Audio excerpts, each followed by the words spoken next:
Okay, here I am. Welcome to Frankenstein Tea. It is Thursday.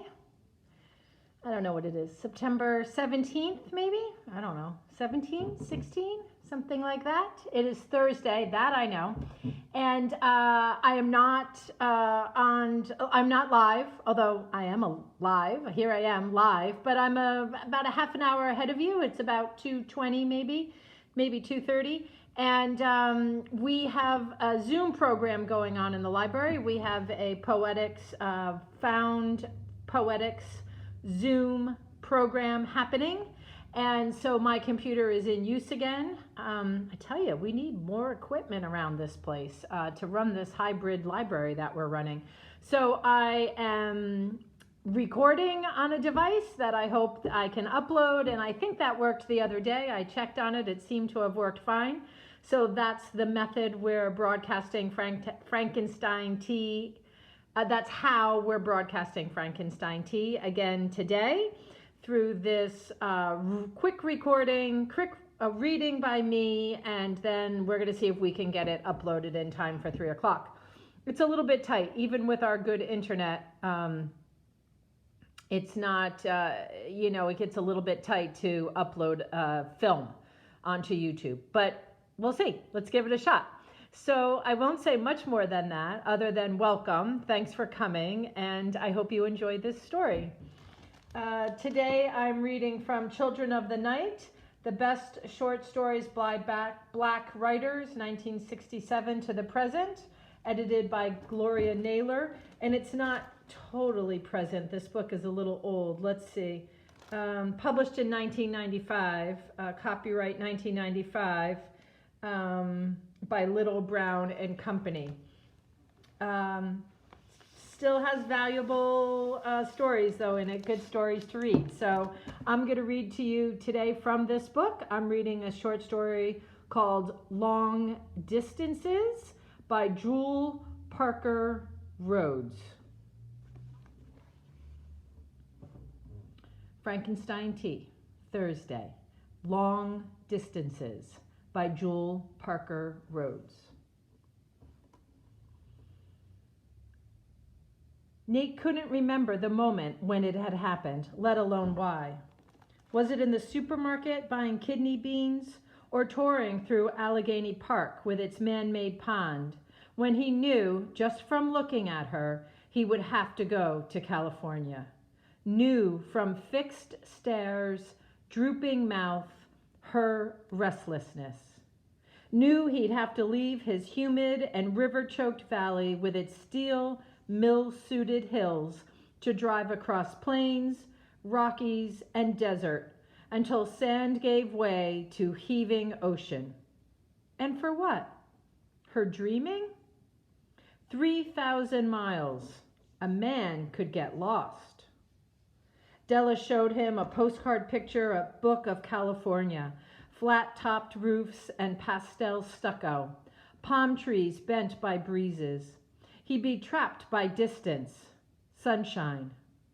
We'll be pioneers, Della said. He wondered if he'd miss shoveling snow, crushing ice while sprinkling salt.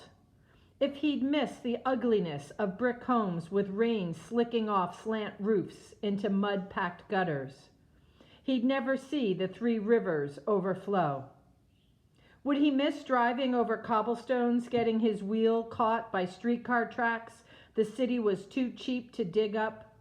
Or parking on hills with the clutch in, the tires turned toward the curb? He'd miss his mother. For what? Della's dreaming? Or his fear she'd go with or without him? No matter. Nate had traded in his muscle Chevy for a Dreamboat Chrysler, a 300 with a red interior that wasn't as bright as the red metal outside and never would be. The skinny-ass man who sold him the car said it would get him around the world if that's where he wanted to go. He said he didn't. But Della had been sold with that line. And here he was driving on a stretch of highway about ready to cross into Indiana welcome. A truck was coming out of Indiana, flicking its headlights to low. It started to rain. He turned on his windshield wipers, his high beams. Night driving was dangerous. But Della couldn't wait another day. Had to leave at midnight to make better time. Now she and the kids were sleeping. He looked at the trip odometer, 270 miles. At least 2 more days and nights of driving, 800, 1,000 miles a day. No unnecessary stops, no motels. Della needed to get to Los Angeles fast, to make it big. Somehow. He'd drive until his mind warped, and then maybe he'd forget his guilt. Forget his mama's unnatural quiet. Forget her solemn shuffling about the house. Forget her leaning over a porch railing, watching them pack up as if she couldn't believe it. Forget her refusing to say or wave goodbye. Nate wished he had a drink. He promised to call his mama from Wheeling, but it seemed like too soon. He plain forgot to call at Dayton. He looked in the side mirror and saw the Ford his father-in-law, Ben Williams, was driving. Ben was no comfort. For weeks, Ben told folks at the Pier Point bar, "No way I'd allow my baby girl travel from Pittsburgh to L.A. alone." "What you mean alone, Ben? Nate's going. He's her husband, ain't he?" Then Ben Williams would puff his chest, suck his gut, and glare until the person nervously admitted, "Ain't right to let a woman travel alone, not with 2 kids." A dozen slicks and lowlifes had told Nate that Ben was drinking bourbon and calling him a faggot. But what was he supposed to do? Beat up an old man? Have his wife holler? Nate gripped the steering wheel. Since the first time he called on Della, the old man kept one-upping him. Nate remembered being 17, squirming on a plastic-covered sofa, his hands itching with sweat. Ben Williams, an ex-cop, had a bit of money. He had a bit of Irish, too. He was a freckle-faced kid and proud of it. Nate was just poor and black. Ben Williams slipped in questions like artillery fire. "Where you been, boy?" "Home." He remembered how his plain, brown-faced mama could make a run-down house seem like the world, make you never want to leave. He promised he'd never leave. "Where you going, boy?" Work, sir. I be wantin' my own butcher shop." He liked the feel of a cleaver ripping away flesh from bone and the soft whooshing sound of bloodied sawdust beneath his feet. "What do you want with my girl?" That one he couldn't answer. Looking at Della with her head leaning up against the window and slightly cocked back, breathing through her nose in a slight snore, he still didn't know. Now she didn't look so pretty, and when she was angry, she seemed less so. Maybe it was the old man that made him want her, him with his attitude that his baby girl was so special, and Nate was just another no-good hood from the streets.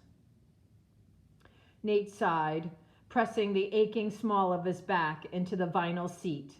He was 28, still poor and black, with a wife longing for the opportunities of California.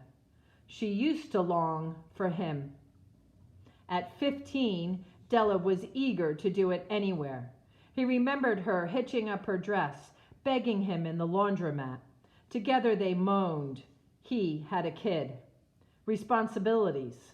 Della was smart. She finished school. He dropped out to cut beef full time. God, how his mama screamed. Wasn't a man supposed to support his family? What choice did he have? Another pretty baby. Della was less eager to do it. She started spreading her legs again when she started talking about California. When he'd admitted he was scared that if the family couldn't make it in Pittsburgh, they couldn't make it anywhere, she pressed him down upon her breasts, reminding him while he suckled that he'd promised California.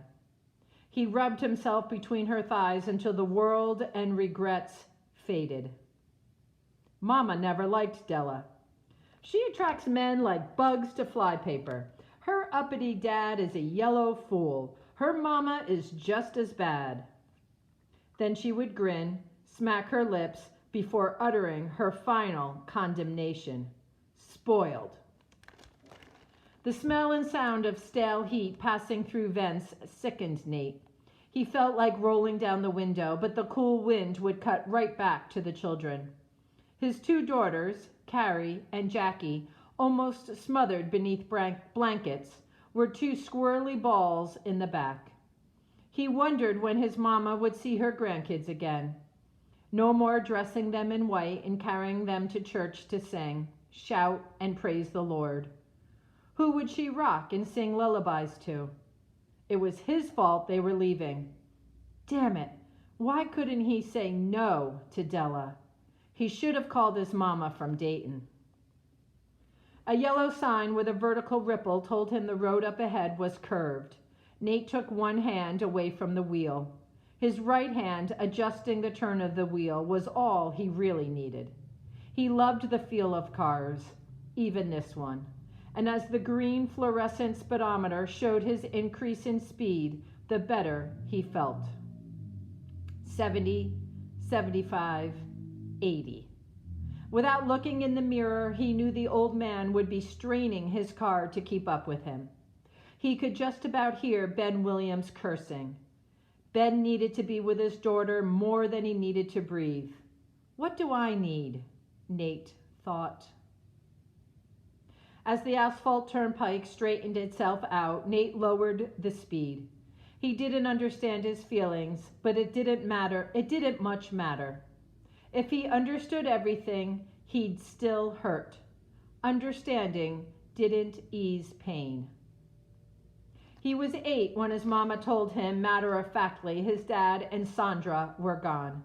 They were at the kitchen table eating collard greens and rice. Even at 8, he understood the attraction of the neighbor woman with her flowery dresses and jasmine perfume. Him and his dad both laughed and smiled at her jokes. He understood his mama was too fat, awkward, and glum around Miss Sandra. Nonetheless, he kicked the wall and tried to hide his crying. That night, he slept on his daddy's side of the bed, curled in the crook of his mother's arms, touching her round face. He promised he'd never leave. She didn't ask him to say it, but he was 8 and thought words had power. For many nights thereafter, before uncoiling his wiry body against hers, he'd whisper, "I'll be here." And when he married, it was simple enough to live in the same house, 2 floors up across the hall. Della hadn't threatened to take the kids. He couldn't even use that excuse. The car was pulling him farther away from his mother. At the point where the skyline met the road in his vision, Nate was sure he could see her, her breasts sagging, her eyes dim. Was there a difference between what the two of them were feeling? His mother, flat in bed, hearing the sound of no one breathing. Him, maneuvering through rain, hearing the car and bodies exhaling the same heated air. Who would care for his mother? He wished he could turn on the radio. There were buttons to push rather than knobs to turn. Too much noise, though. Besides, he'd probably only get country. Nate wanted to piss and buy some coffee. A red neon sign blinked. Food, gas, 5 miles, Terre Haute. He would call his mother and tell her he loved her. He would get change, 100 quarters, call her every stop from a payphone. First Terre Haute, then St. Louis, Topeka, Denver. Would she weep? He wanted to hit something, wanted to run the car off the road, a twist to the right and into the embankment, kill them all. Metal, concrete, blood. The car would pleat like an accordion. He wished he could see Ben Williams' face then. Yeah. What would Ben say seeing his daughter smashed up? Her toes meeting her elbows, her head twisted off. What would Ben do? Nate mixed missed the exit. A dairy truck hauling cows rumbled past. The rain was easing. He looked at his watch. 4:28 a.m. His mama was probably asleep now. He should wait till morning. After he crossed the Mississippi, Columbia, Missouri then. He'd call her there. Veins popped up like worms along his hands. What if she refused to talk to him? He stumbled a bent cool out of his right pocket. He lit the cigarette, dragged deep, and smoked filled his lungs like a caress. He exhaled. Smoke blanketed the dash. He stubbed the cigarette out. Della, he whispered plaintively. Della. Her eyes opened, disoriented. She registered the night, the bold headlights whizzing by. Route 70 heading across the Wabash River and into Illinois. She turned her head to the left and looked at Nate. What is it? He grit his teeth and stared straight ahead at the road. Would you have gone without me? His voice was barely a whisper. The heater's fan kicked in again. Yes, she said. He felt like the time a line drive hit him in the gut. Wind went right out of him. Driving was easy, automatic. He concentrated on feeling the murmurs of the engine. The sky was clear. He switched off the wipers and rear window defrost. Della was sleeping. Kansas City. Maybe he'd call his mother then. She'd be up. 10 a.m. Monday was laundry day. She'd be gathering clothes, stuffing them into her basket to carry them down the first flight of steps. She needn't worry any more about shaking out sawdust, starching his collars, or lifting bloodstains from his shirts. He'd probably miss her if he called. When the phone would ring, she'd already be racketing her way down the basement steps. He'd call her that evening, after dinner, in Wichita. Maybe Colorado Springs. Yeah, she'd have more time to adjust to him being gone. Another 1,000 miles. He'd be in Los Angeles. His family needed him. Nate pressed his foot hard on the gas. Los Angeles. He'd call his mother there and tell her he loved her nonetheless. Pop. It was Jackie. Shh, you'll wake your mama and sister up. Carrie keeps kicking me. In her sleep. She don't mean it. Nate watched his daughter scowl in the mirror. She was resting her chin on the top of the front seat next to his shoulder, her fuzzy blue blanket covering her head like a nun's cloth. Can I help drive? Come on, but be careful. Jackie lifted her tennis shoe foot over and onto the front seat. Nate, with his right hand, grabbed her by her collar and pulled her down between him and Della. Jackie shifted herself onto his lap. He relaxed, feeling her small hands gripping his two hands on the wheel. Wow, I ain't never drove on the turnpike before. You just keep your eyes on the road so none of us don't get killed. Jackie tightly clutched her father's hands. Can I turn on the radio? No. Aw, Pop. Nate nudged her head with the side of his jaw. Together, they watched the road, a clear, straight line to the horizon. Him looking over the arch of the wheel, Jackie right beneath it. It felt good to have company. He needed the distraction. Look, there's a dog, Pop, running across the road. Nate didn't see anything, but he pumped the brakes anyway so Jackie could be satisfied they wouldn't hit the animal. And there, it's a raccoon. See it? Scooting across the road. Nothing's there. It is. Nate pumped the brakes. He felt his heart lighten at his daughter's silliness. He slowed for a deer, a wily old fox. Ben Williams must be thinking he's driving crazy. Nate didn't care. Jackie was the child most like himself. Carrie took after Della, feminine and sweet when she wanted something. Jackie was the one who should have been a boy. feeling her shoes bang his knees, her spine curling into his chest, and a stumpy braid tickling his chin, Nate felt more her father than any other time he could remember. They were alone in the car, driving to California. The sun was coming up. "Angels are digging out the sun to wake up the world," said an awed Jackie, "digging it right out of the earth." "The sun doesn't come out of the earth." "Does so," she said, fiercely whispering, staring at him through the mirror. "Right now, it's half in and half out." "Who told you that?" "Grandma." Nate felt shaken. He remembered his mama telling him such things too, telling him that stars were God's words in light, the moon his mirror. Rainbows were the fluttering glow of angels' wings. The horizon was the blue gust of God's breath. All of a sudden, his mother's presence was real. "If Grandma said it, it must be true," Nate whispered. Jackie tried burying her face in his shoulder. "I didn't want to leave," she said. "I didn't want to go."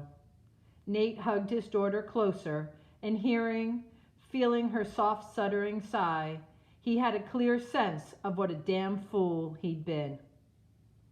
"You think she'll forget me?" asked Jackie. "Nah," he said. "Your grandma loves you." "She wouldn't let me kiss her goodbye." "She was just hurt." Nate stared straight ahead at the gray roadway. He didn't want to look up and see Jackie's reflection in the overhead mirror. He didn't want to look up and see her looking at him. "There's a cat," he said, pumping the brakes, trying to stop his headlong drive. In his mind, he lost the image of a road map. He couldn't see a red-marked line named 70 winding its way to California. He saw him and his daughter marooned in a car, whispering secrets.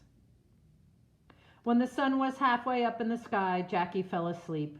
Her hand slipped off his hands, and he could feel her fingers lightly touching the hair on his arms. "Jackie?" All the women in the car were sleeping. In the side mirror, Nate looked yearningly at Ben Williams's car. He wished the old Ford would catch up with him.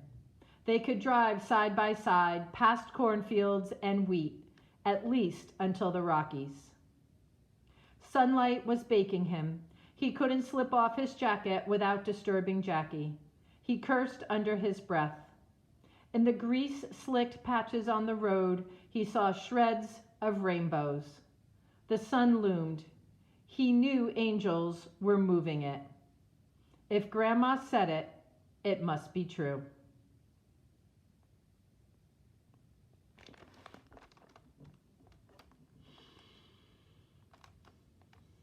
That was Jewel Parker Rhodes. Her short story from Children of the Night was called, what I just read was called Long Distances.